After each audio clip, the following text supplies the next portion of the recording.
25-летие творческой жизни отмечает народная артистка Башкортостана, заслуженная артистка России, лауреат премии имени Салавата Юлаева и Шайзады Пабичи, солистка Башкирского театра оперы и балета Гузель Сулейманова.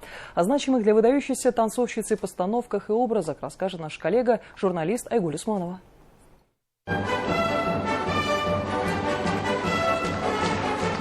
Золушка, Джульетта, Адетта Адили, Аврора, Никия, Гамзати, Китри, Фригия, а еще Зайтунгуль и Гульджан.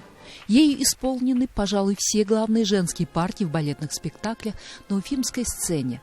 Воспитанница студии Натальи Маркедоновой, а в хореографическом Людмилы Шапкиной она унаследовала от своих педагогов лучшее, поражающую всех работоспособность, граничащую с самоотверженностью. Свою первую главную роль получила Гузель в 1994 году. Это была Мари в «Щелкунчике» в одной из постановок Юрия Григоровича в Башкирском театре оперы и балета.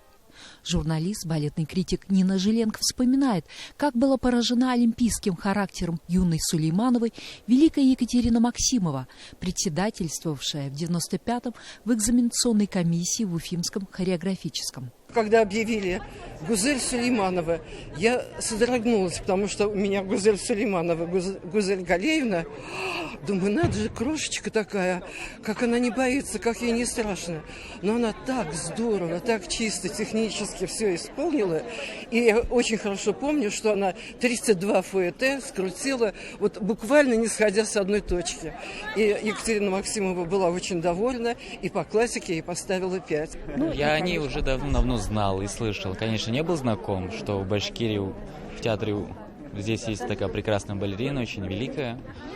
И мы с ней познакомились первый раз это в прошлом году на фестивале Рудольфа Нуриева. Но тогда мы с ней вместе не танцевали. И сейчас она позвала на творческий вечер. Мы с ней танцевали адажу из балета «Кармен Сюита». Я был из Камиля, она Кармен.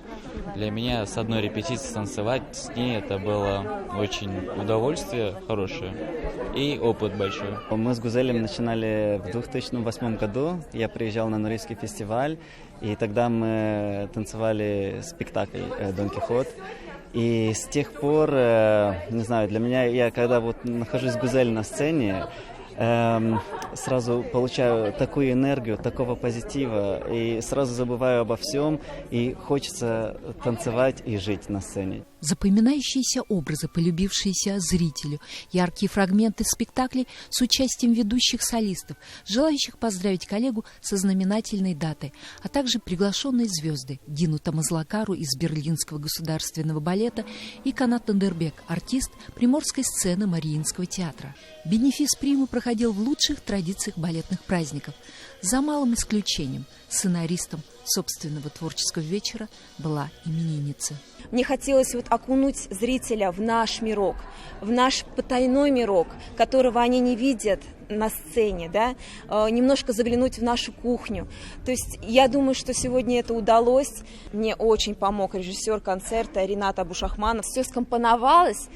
Так что получился концерт какой-то, по моим ощущениям, такой теплый, какой-то, знаете, без лишнего пафоса.